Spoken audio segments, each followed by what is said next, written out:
Ito naman ang kaliwat ka ng insidente ng pananaga, kabilang ang lolong tinaga ng manugang, magkapatid na tinaga ng kainuman at kagawad na pinatay sa pananaga. Nasa frontline ng balitang yan si Mon Gualvez. Pinagtataga hanggang sa mapatay ang isang kagawad ng barangay sa Villaba, Leyte nitong linggo. Kinilalang biktimang si alias Joe, 66 na taong gulang. Sospek sa krimen ng kapitbahay niyang si alias V. Ayon sa PNP, ginalaw daw ng biktima ang landmark o muhod na naghahati sa lupa nila ng sospek. Dahil dito, nagtalo ang dalawa hanggang sa mauwi sa pananaga.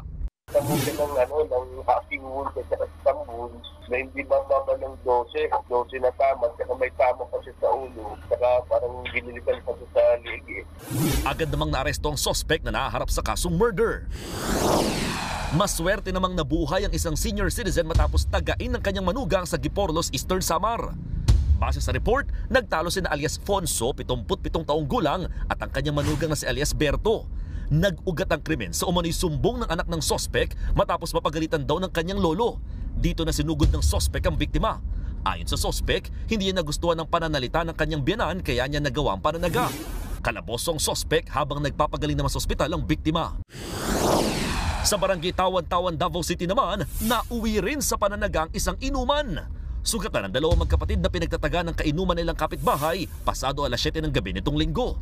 Nagkapikunan daw ang tatlo sa gitna ng inuman. Nagtamo ng mga sugat sa ulo at katawan ng magkapatid na agad namang nadala sa ospital. Sumuko rin ang suspect na naharap sa reklamong 2 counts of frustrated murder. Nagbabalita mula sa frontline, Mon Gualvez, News 5. Mga kapatid, Julius Babaw po. Iba na ang may alam at may pakialam sa panahon ngayon. Para sa frontline ng mga balita, mag-follow at mag-subscribe sa social media pages ng News 5.